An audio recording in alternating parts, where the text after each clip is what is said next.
Welcome to the debate. Today we're looking into the financial deception detailed in our source material, specifically focusing on Ghazala Din's, very long-running scheme. And the central question we're tackling is this: does the sustained pattern of deception signal a highly premeditated, sort of sophisticated fraud right from the start, or do the evolving excuses and, frankly, the unfulfilled promises suggest something more opportunistic and escalating deceit that maybe spiraled out of control? I'll be arguing for that deliberately designed fraud perspective. And I'll be taking the view that it points more towards a reactive, opportunistic scheme that perhaps got away from her. Okay, so from my side, the evidence really points quite strongly, I think, to a premeditated and sophisticated design.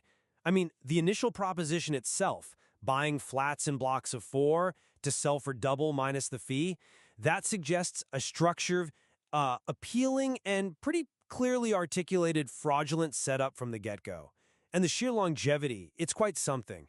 One victim involved since 2018, enduring 6 years of this. The losses, too, 15, 35, even over £100,000 for different people. That demonstrates a sustained, calculated effort. And Ghazala Din's consistent use of specific excuses, personal illness, COVID delays, then these dramatic pledges like my kid's life or promising to transfer a house in your name, that indicates a deliberate, maybe adaptable, but still deliberate playbook to keep control and just prolong the deception. Okay. My perspective, though, it leans a bit differently. Yes, the fraud is undeniable, absolutely. But I think the specifics suggest something more. Opportunistic, reactive.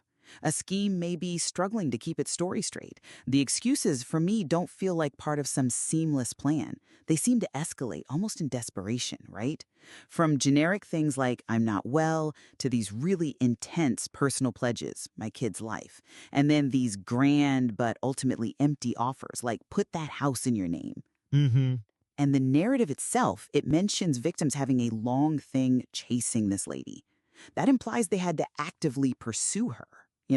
It doesn't sound like they were being passively managed by some perfectly executed fraud. And then there's that attempt to deflect blame onto another victim, saying, I'm the one who's in charge. That feels like a reaction to a crisis, not some pre-planned move in a sophisticated game. Okay, I hear your point about the reactive elements, and it's certainly there, but I'd frame it differently. An adaptive strategy isn't necessarily unsophisticated. Actually, I'd argue a truly sophisticated fraud has to adapt. The consistency in the types of excuses, first delay, then personal issues, then these false promises of making it right later, applied repeatedly over years to different people. That suggests a strategic repertoire, doesn't it? Not just making it up as she goes along? Doesn't the sheer duration and the scale of the money involved for multiple people point to a robust, calculated approach, even if it needed, adjustments along the way? That's a fair argument for adaptive complexity, yeah. But if the design was so robustly sophisticated, why did it apparently fail to keep the victims isolated? Why did it reach a point where they started connecting? We see Baba finding another victim and realizing, they're in the same boat. A really top-tier sophisticated scheme would surely aim for better control than that, right? Not a situation where victims are comparing notes because the excuses were becoming, almost transparently thin. That escalation of promises without delivery, it sounds much more like increasingly desperate attempts to buy time because the initial lies were collapsing rather than some finely tuned, evolving plan. I see why you'd think that points to a breakdown, but I might argue the opposite.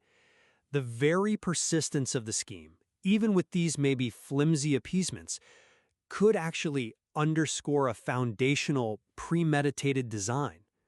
Victims stayed trapped for years, still sending money. The source material emphasizes this long-running nature, right back to 2018 for one person.